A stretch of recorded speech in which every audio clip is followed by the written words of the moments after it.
Bom, vamos lá. Mais uma vez, boa noite a todos. Prometo não me delongar. Todo mundo já está com fome, né? O horário está um pouco avançado. Mas vamos lá, que é um tema que, assim como o piso mínimo, tem trazido muitas dúvidas do setor. Espero esclarecer algumas ou minimamente a gente endereçá-las, né? Bom, nós vamos falar dos... Bom, esses números aqui a Gisele já acabou de passar. De certa forma, esse aqui é o cenário do nosso transporte rodoviário de cargas, tendo a gente 2,7 milhões de veículos, né, cadastrados, 609 mil transportadores, sendo TAC, 222 mil sendo empresas de transporte de carga e 445 cooperativas de transporte. Bom, agora adentrando um pouquinho mais ao tema, né, nós vamos falar dos seguros obrigatórios. Também isso aqui foi uma mudança que ocorreu em 2023, por meio da Lei 14.599, e aqui vale uma breve contextualização, até para deixar bem claro de como isso aconteceu. Bom, antes dessa lei, a gente tinha previsto na 11.442, essa lei fez uma alteração no artigo 13 da Lei 11.442, nós tínhamos os seguros RC, TRC e RDC como obrigatórios, porém, desculpa, o RC-DC não, o RC-TRC sim, obrigatório, o RC-DC não era obrigatório, era facultativo à época, e foram criadas obrigatoriedades de contratar tanto o RC-TRC, o RC-DC e o RCV. Bom, o RC-TRC existia a possibilidade de contratação pelo embarcador ou pelo transportador, isso antes dessa alteração. Acontece que o que a gente via e a gente recebia muito esse tipo de reclamação do setor, e quando eu digo do setor, é dos transportadores, em especial empresas, tá? O que a gente recebia muito de reclamação? Que quando acontecia uma contratação pelo embarcador, muitas vezes ele fazia um contrato seguro nacional da carga, apresentava uma carta DDR, que é dispensa de direito de regresso. Hoje eles deram um outro nome bonitinho para DDR, carta de conforto. Deram outro nome para ela, era um nome bonitinho, carta de conforto, dizendo que se eventual sinistro acontecesse, que não iriam ingressar contra o transportador. O que isso trazia? Trazia uma baita insegurança para o setor. Por quê? O transportador muitas vezes deixava de contratar, tendo a possibilidade de, acontecia o sinistro, e tempos depois ele era acionado, trazia todo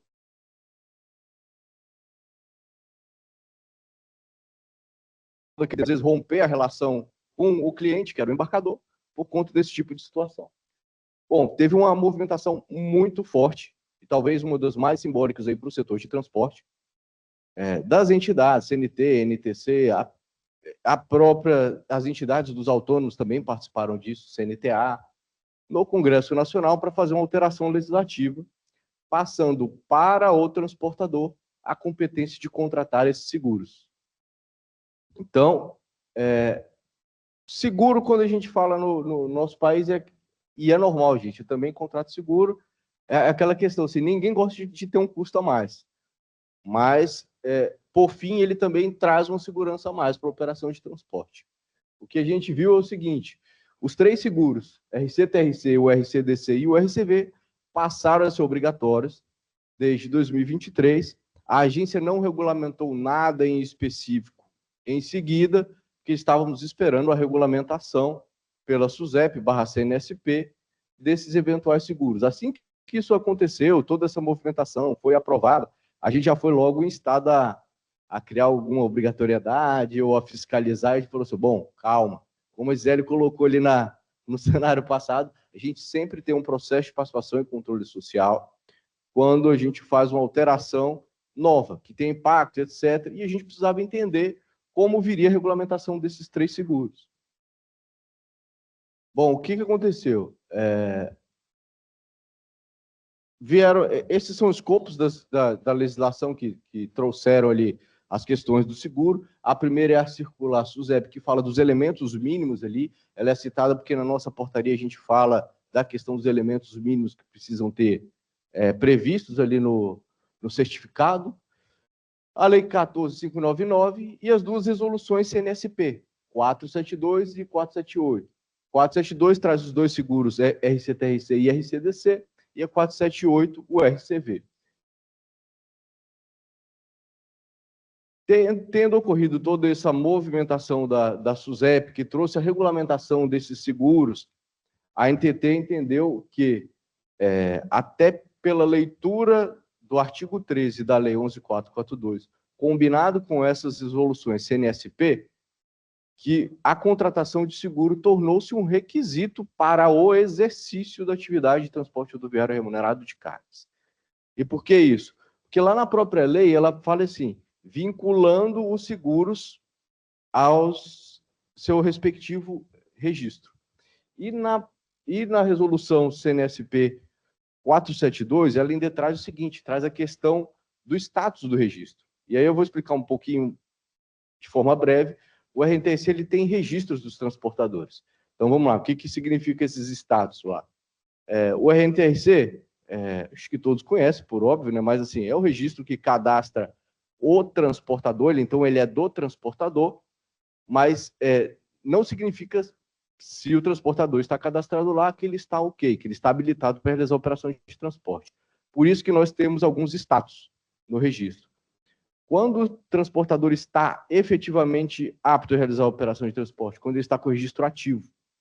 Então, lá na resolução CNSP 472, ele traz o seguinte, que o transportador, para a contratação dos seguros, precisa estar com o registro ativo.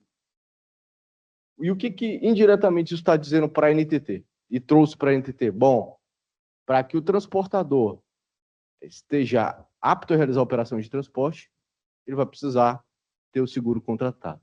Então, daí veio dessa linha de interpretação normativa que submetemos à nossa procuradoria.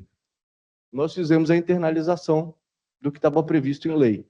Foi praticamente uma internalização. A gente colocou a contratação dos 3 seguros como necessários para a manutenção do RNTRC.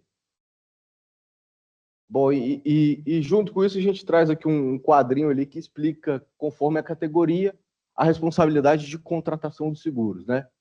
Então, assim, se for da própria frota, tá? CTC e ETC, sempre a obrigatoriedade é do próprio transportador, tá? Então, sempre a obrigatoriedade é do transportador de contratação. Se houver subcontratação do TAC, aí tem uma diferença. O RCTRC e o RCDC podem estar contratados em nome da transportadora e o TAC no RCTRC e RCDC. E o TAC opera como um preposto, não necessitando de uma nova contratação. Então, ele está cobertado pela apólice da ETC ou CTC. No caso do RCV, precisa ter uma contratação em nome do TAC. Essa contratação subcontratado, tá? Se o TAC for subcontratado por um ETC ou CTC, a empresa ou a cooperativa precisa contratar o seguro RCV em nome do TAC, e não como preposto, diferente do caso anterior. Quando o TAC, acho que não é o caso de ninguém aqui, mas quando o TAC é contratado diretamente, a responsabilidade é dele de contratar os 3 seguros. Então, assim, foi contratado diretamente pelo embarcador, o TAC tem que contratar os 3 seguros de forma individual. Bom, então, esse quadro aqui retrata um pouco ali da obrigatoriedade, da responsabilidade do transportador e o que se traz aqui o que se pretende proteger também, né, com a questão dos seguros. Bom, ali é o primeiro quadro, a gente fala requisito para cadastro e manutenção no RNTRC. O RCTRC para ETC, CTC e TAC, se for contratado diretamente. Então, aqui tem um ponto específico. O TAC, praticamente, a gente vai ter que olhar para operação. O TAC a gente só vai conseguir verificar, a gente não consegue ver no cadastro. O TAC a gente vai ter um olhar para a operação. Então, na operação, a depender da operação, a gente vai olhar se o TAC foi contratado diretamente ou não e se ele tem os 3 seguros. O RCDC,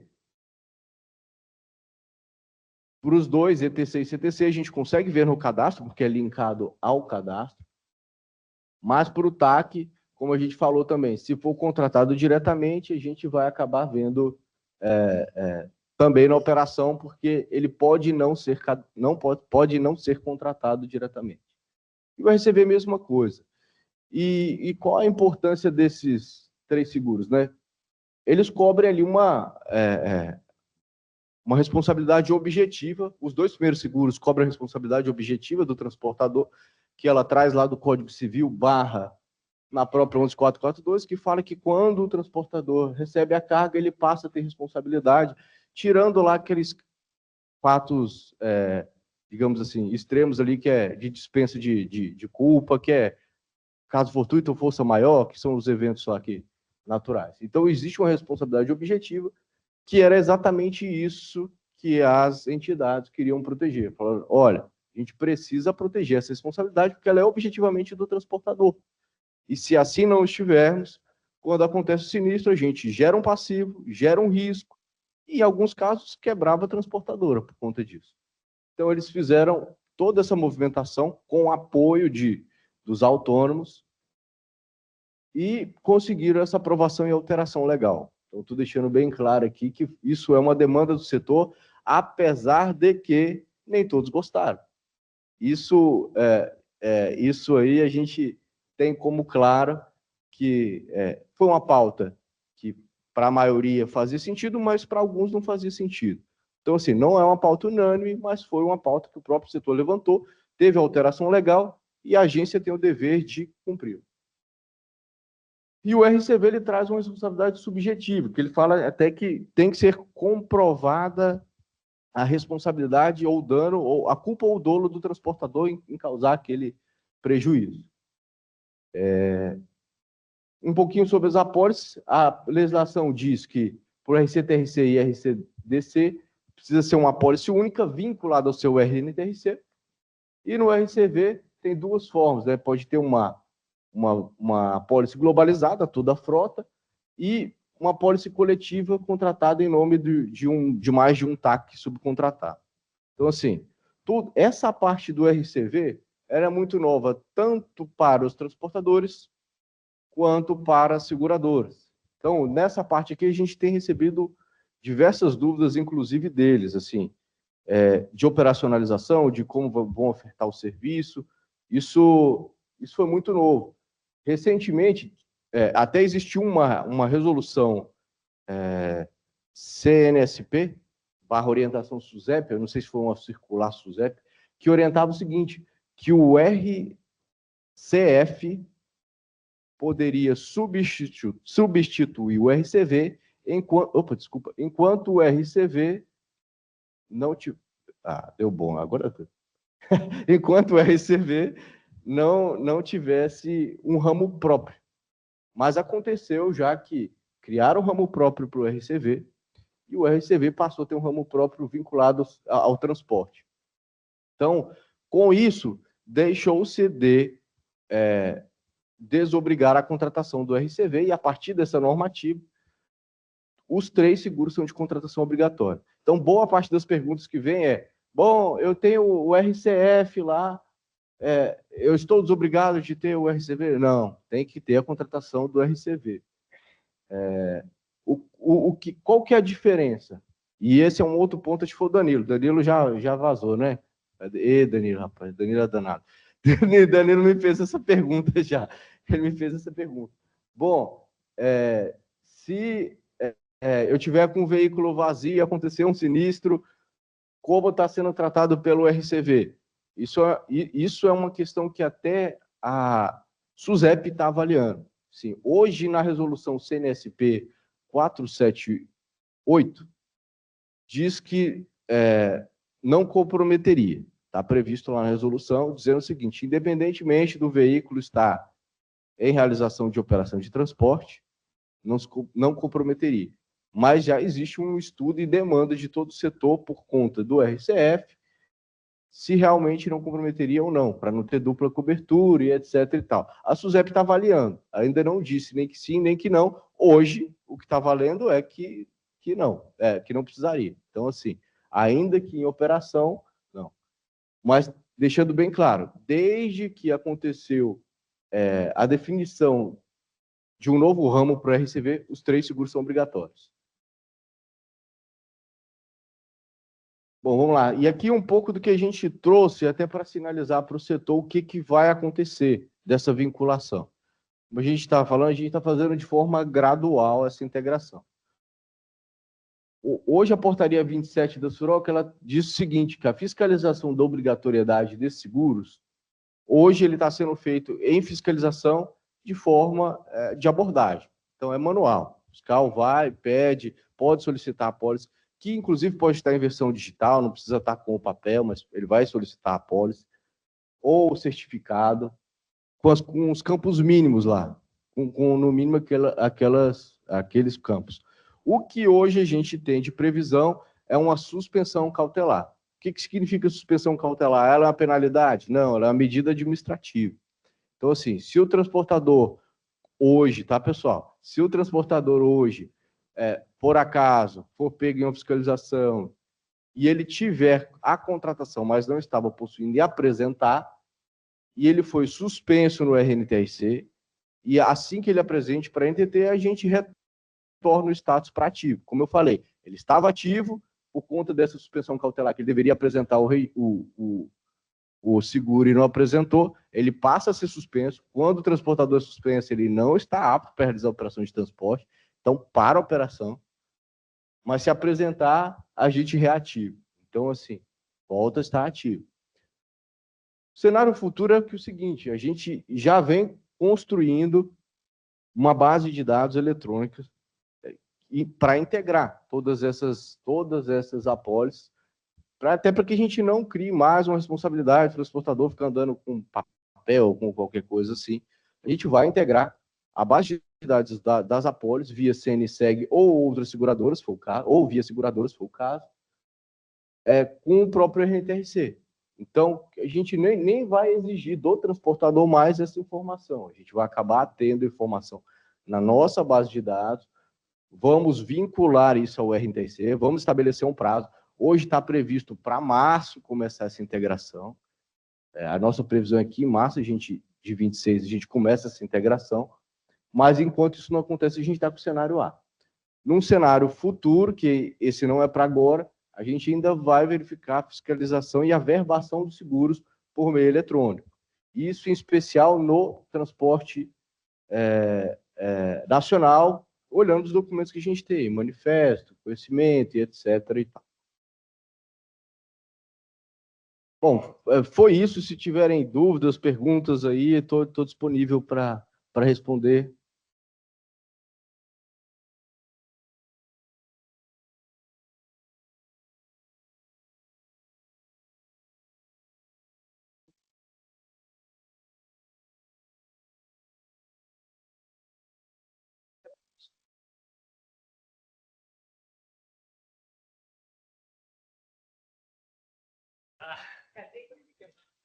Bom, boa noite.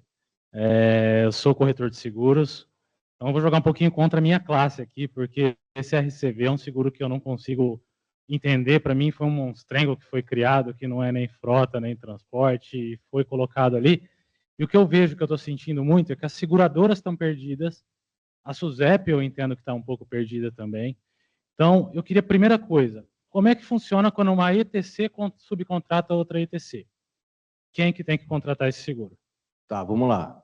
Como eu falei aqui, não quando é de empresa para empresa ou se subcontratar uma cooperativa, ela tem responsabilidade. A empresa que efetivamente vai fazer a operação de transporte tem a responsabilidade de ter. Então, assim, vamos lá. Empresa A subcontratou B. Efetivamente, que vai realizar a operação de transporte, a operação é a transportadora B. A transportadora B precisa ter o seguro. Tá. Só que a transportadora A tem que ter para estar ativa. Não significa que esse seguro que vai estar cobertando a operação de transporte tem que ser o da B. Tá, ela vai ter para a frota dela e para aquela lá ela não vai precisar contratar. Exatamente. Porque assim, tem muita seguradora entendendo diferente. É essa que está a minha preocupação, e eu não sei se seria o caso de se emitir uma nota para esclarecer isso, não sei se seria a SUSEP, né, mas tem muita gente entendendo que qualquer subcontratação você tem que contratar esse seguro. Então, eu acho que, me parece que a SUSEP não, ou a SUSEP, as seguradoras, não entendem a diferença de TAC para ETC, e colocaram tudo como subcontratação. E tá errada essa interpretação. Sim, sim, exato. Mas a gente pode soltar eu acho que seria bom. Informativo para deixar mais claro. Então, assim, a responsabilidade existe para todas aquelas categorias contratarem. Tá. Então, ETC, CTC e TAC. A diferença só existe para TAC. Tá. É a única coisa que a lei trouxe a diferença. Tá. Aí você colocou que o RCV vai ser o primeiro risco, o RCF é o segundo risco, né? Quando for ter um sinistro de terceiros. Vai gerar uma complicação, porque hoje tem muita seguradora falando que o RCV você só pode acionar quando tem processo judicial. Mas está escrito na resolução. E como é que... Ou acordo. Então, tem umas não aceitando a questão do acordo.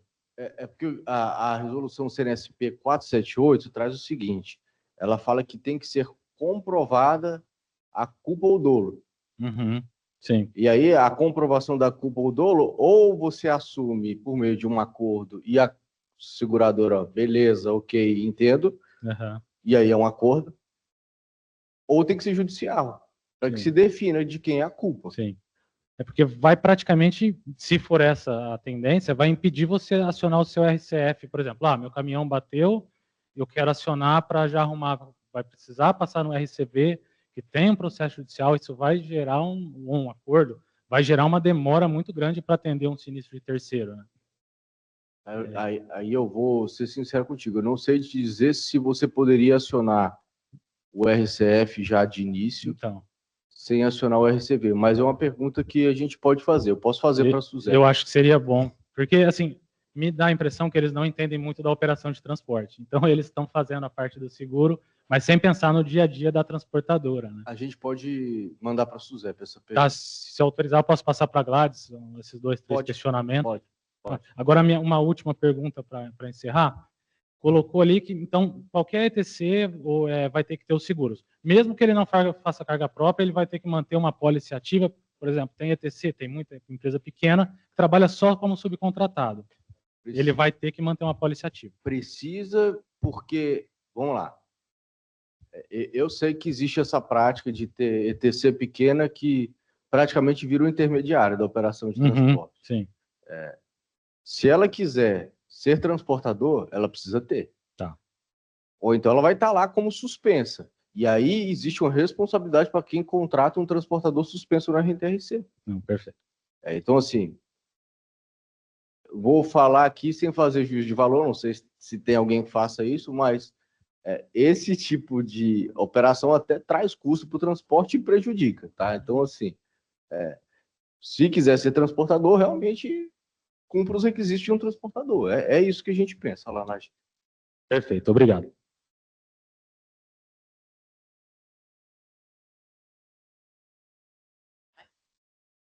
Mais alguém? Está todo mundo chorando já, né? Então. Tá vendo, Glácio? Amaral, eu ainda não entendi por que o RCV. Se eu tenho uma empresa de transportes e eu tenho o RNTRC, eu tenho carta azul, não contrato terceiros, por que eu teria que ter o RCV? Tá. Vamos lá. Em tese, vamos lá. O que acontece? O RCV está cobrir danos a terceiros e causados pelo veículo automotor. Né? Certo. O que acontece? Até mesmo para o internacional. Enquanto você está no território nacional, você não vai ter a cobertura do RCTV. Carta azul. Carta V. Não vai ter essa cobertura. Certo. Então, em território nacional, se você causa danos a terceiros, Sim. não existe uma cobertura para esse dano, salvo se você tem o RCF, que é muito ligado à questão de casco. Mas, assim, e lá no RCF tem entre as complementações, por exemplo, danos a terceiro, danos materiais e morais, que é também oferecido, que é muito ligado a casco. Então, assim, essa demanda foi legislativa, tá, doutor Gladen? Sim, da origem também não sei, mas o que existe é o seguinte, a necessidade dela, em especial para o internacional, se você causar danos a terceiros e for culpa sua, tem como ele acionar. É isso. Ter como o terceiro acionar, porque a gente, infelizmente, e aí tem uma realidade que a gente vê o seguinte, como a gente falou aqui, transportadores de grande porte, como vocês são, é minoria. Essa é a realidade do país. Vocês são minoria da minoria da minoria. Porque, como a Gisele colocou ali, são menos de 1.000 transportadores que fazem internacional. Quando a gente olha transportadores comparando com autônomos, como é que a gente deixa o autônomo? O autônomo ele pode ter até 3 veículos automotores. 94% de toda a base é equiparada a autônomo. Então, a gente vai ver 6% tem até 3 veículos automotores. Desculpa, 6% tem acima de 3 veículos automotores. Então, essa é a realidade, e ali a gente existe ainda uma concentração das grandes empresas. Essa é a realidade do transporte. O que muitas vezes acontecia, e aí eu não sei de onde surgiu essa demanda, muitas vezes acontecia o transportador causava o dano terceiro e não tinha como pagar. E ele falou assim, no Brasil, não tem como pagar. E aí, o que acontece? O veículo é o sustento do carro, você não consegue nem ir lá e penhorar. Não consegue nem executar muitas vezes, porque é o sustento do carro. E aí, em linhas gerais, acontecia isso que a gente via. Não, eu acho que é bom que todo mundo tenha um seguro de responsabilidade contra terceiros, porque geralmente todo transportador tem, e quando batem nos veículos da gente, o prejuízo é certo que ninguém ressarce. Então, isso é importante. A Argentina já tem isso há muitos anos, né? Então, e também para os automóveis, teria que ter também, porque eles são causadores de acidentes. Mas eu acho que eles se sobrepõem, né? É um seguro a mais. RCF, né? É mais um. Agora, o porquê que ele... Eu não sei dizer para o senhor, por que eles decidiram... E é obrigatório fazer. É obrigatório. Mesmo tendo o RC, TRC, RCF, tendo tudo isso, tem que fazer o RCV. O RCV é obrigatório. Passou a ser obrigatório... E vai ser utilizado antes do seguro principal. Primeiro risco. É isso aí que eu falei pro... Como é que é seu nome? Para o Carlos, que eu preciso consultar. Eu vou consultar a SUSEP. Não, é primeiro risco.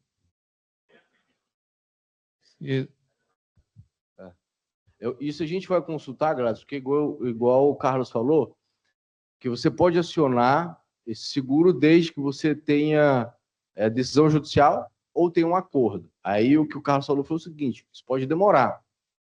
Vai ter cobertura ou não vai? Eu vou poder acionar meu RCF ou não vou? Eu vou fazer essa consulta à SUSEP para saber se isso... Ok. Não. A consulta na SUSEP é meio complicada.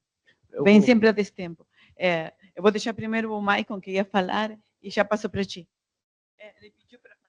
Não, Maicon, se tu fizer pergunta difícil, você vai ver, viu? Não, na verdade não é pergunta. Não, o Vladimir já comentou depois que eu quero comentar que vários países, se não a maioria dos países, já possuem há muitos anos um seguro de responsabilidade civil por danos a terceiros nacional. Né? O Brasil tinha no passado o DPVAT. O DPVAT ele não é um seguro de responsabilidade civil, é um seguro de acidentes que ele paga independente de haver responsabilidade ou não. Mas os países sempre tinham um seguro de responsabilidade civil e o Brasil nunca teve isso obrigatório no Brasil. Então, o RCV é uma carta azul nacional. Né? Até comentei com a Gisele, talvez a gente nomear ele de carta verde e amarela, talvez botar um nome nele para ficar mais bonito, né? Mas é isso que eu queria comentar. E ele é um seguro danos a pessoas, né? Acidentes, ele vai cobrir danos ocorridos a pessoas, né? Não existe limite de indenização para um dano, para uma morte, para algo que você causa a uma pessoa, né? Não existe limite. Então, se você vai ter um seguro principal que vai te cobrir até certo ponto, e você tem um outro seguro que vai cobrir um pouco mais além, independe, daqui a pouco uma decisão judicial pode fazer você pagar milhões por em função, porque não existe limite. Quanto vale uma vida, né? Quanto vale um braço, uma perna? Não tem valores. É diferente de um seguro veicular, que ele vai estar limitado ao valor do veículo, né? O dano às pessoas, ele não tem limite. Então, na verdade, esse seguro facultativo, ele vai complementar essa pólice obrigatória se o transportador entender necessário. É danos a pessoas, né? Danos a... Exato. Ele é que nem o carta azul, né? O carta azul... Não, é responsabilidade civil a terceiros. Pode ter danos material também, mas... Não, pode ter o material também. Não, o carta azul também tem material, né? O carta azul, ele também tem material. Ele danos a pessoas ou coisas, né? O carta azul também tem as duas coisas. Mas eu digo assim, o objetivo principal é terceiros, pessoas ou coisas, né? Pessoas ou coisas. Então ele tem essas duas coisas. Por exemplo, foi lá e bateu numa defensa de uma concessionária. A concessionária pode acionar para cobrir o dano. É um exemplo, por exemplo. Ou derrubou um poste. Pode acontecer. A questão, doutor Vladimir, e é o que você me perguntou, eu falei assim, eu não sei por que escolheram esse e não o RCF. Aí eu não sei. Boa noite, tudo bem? Então, com relação ao que ele falou ali, é bem interessante, porque ele falou que vários países têm esse seguro obrigatório, mas tem muitos países que têm muita coisa e não tem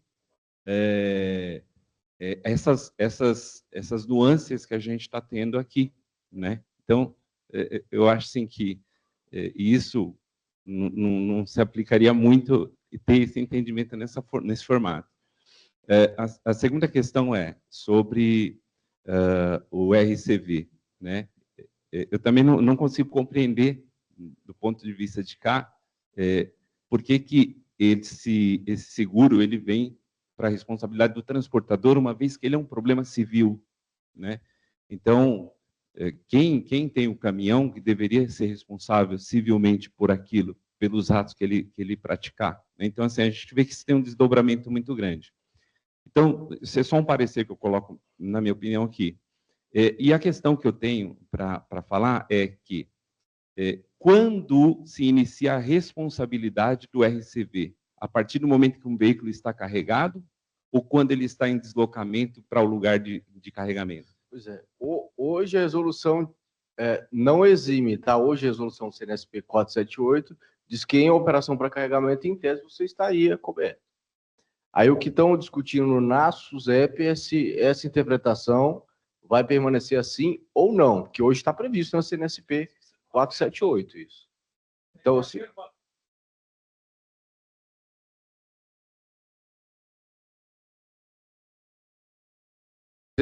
Então,